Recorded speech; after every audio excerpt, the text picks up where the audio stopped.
It takes just 2 cells to make a human being. 2 cells and a miracle. In 9 months, the pair of cells blossoms into billions.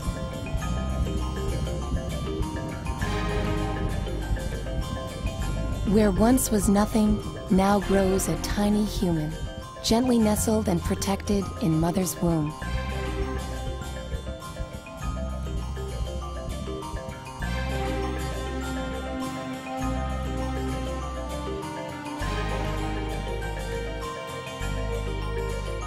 Together, mother and child share this odyssey of life, nurturing, and rapid change.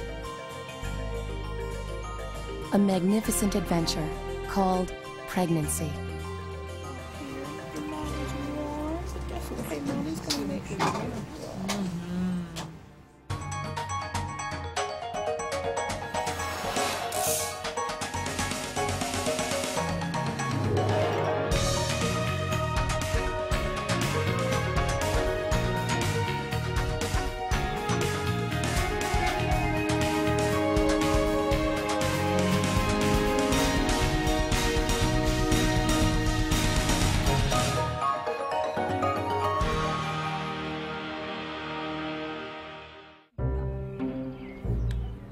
Each of us is unique, and yet every one of us is more alike than we might imagine. Our chromosomes and genes are almost identical. And we all got here in much the same way, voyagers on the same miraculous journey as our cells became ourselves. This is a story of that journey. It's about the bond between mother and child. A bond that starts invisibly from the moment of conception.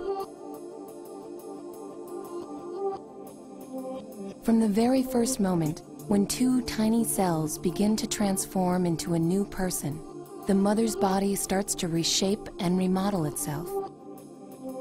She becomes perfectly suited for carrying the most precious cargo imaginable, the fragile beginning of life itself.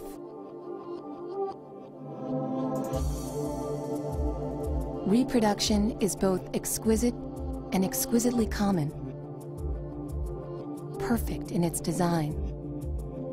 It begins the instant 400 million sperm launch against the cervix, the entrance to the woman's reproductive system.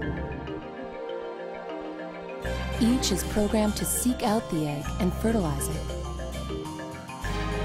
It's a risky mission. Many sperm perish in the acidic climate of the vagina. The strongest make their way through the cervix to start their marathon. The sperm must swim the equivalent of 9 miles through hostile waters to reach the egg. Out of 200 to 400 million sperm, only a few make it to the egg itself, and it does so by whipping its tail.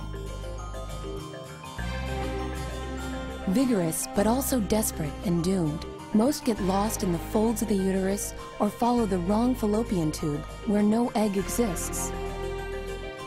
The remaining sperm race toward their target, and only one can fertilize the egg. The egg is one of the biggest cells in the human body. Of the hundreds of millions of sperm, mere hundreds find it. They surround the egg, each trying to burrow its way in.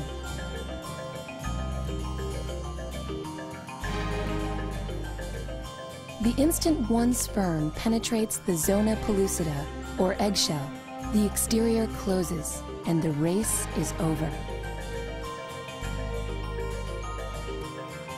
All other sperm are shut out.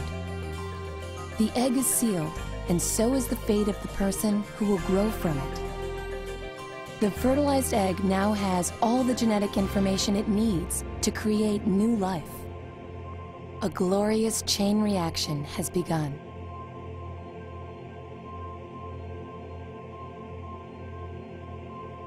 Like the embrace that began the process, the nucleus of the egg and sperm join inside the egg nearly a day later.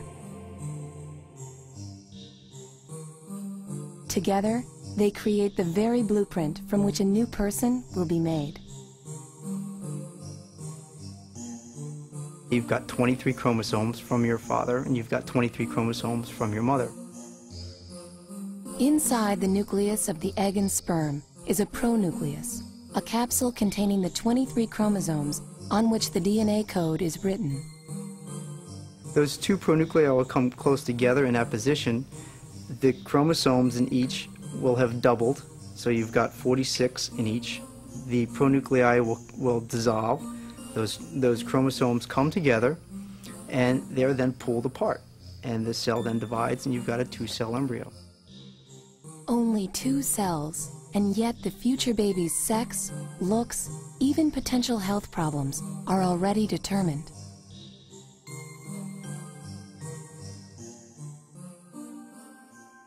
This tiny speck is pushed by finger-like cilia through the fallopian tube toward the uterus. On the long journey, it divides again and again. At 32 cells, this cluster begins its transformation. The cells divide into distinct types, one type destined to become the baby, the other its supporting organ, the placenta. The cells continue to feverishly multiply, unnoticed by the mother.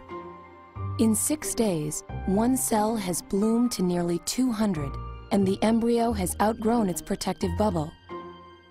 Like a flower bursting from its bud, it emerges and expands, burrowing into the soft, warm folds of mother's uterus.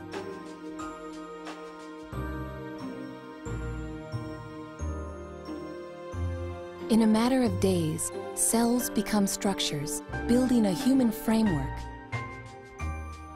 Among the first is the neural tube, which in short time will become the brain and the spine. It's at this stage that the cells on the back of the embryo will start rising, will form a tube and actually come together at the top of that tube and fuse. And this all begins at the midpoint of the back, and it'll proceed in a zipper-like fashion from the midpoint towards the head and towards the tail.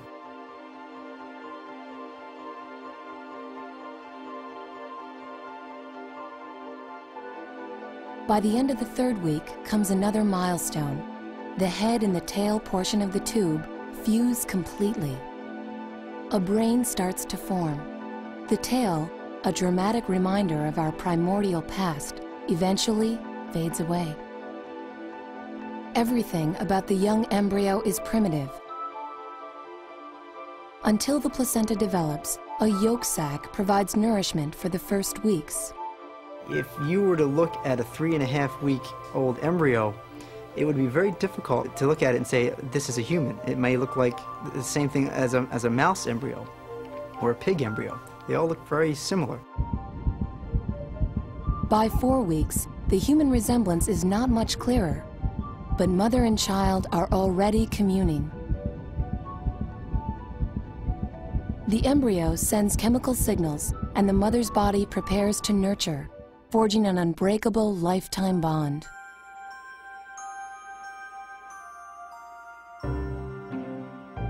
By the end of the 4th week, the mother might suspect she's pregnant.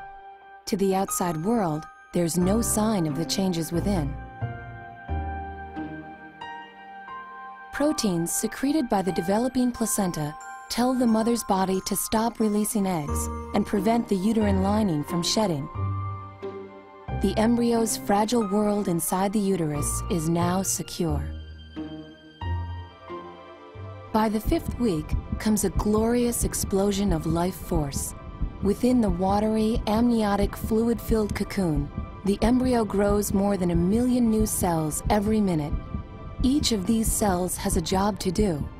A critical point during embryogenesis is the point at which all of the organs are signaled to begin developing. The genes that all have to be turned on at that point all have to be done like a well-conducted orchestra. The heart is the organ that develops first. The cells destined to become heart cells begin their first erratic flutters soon after the egg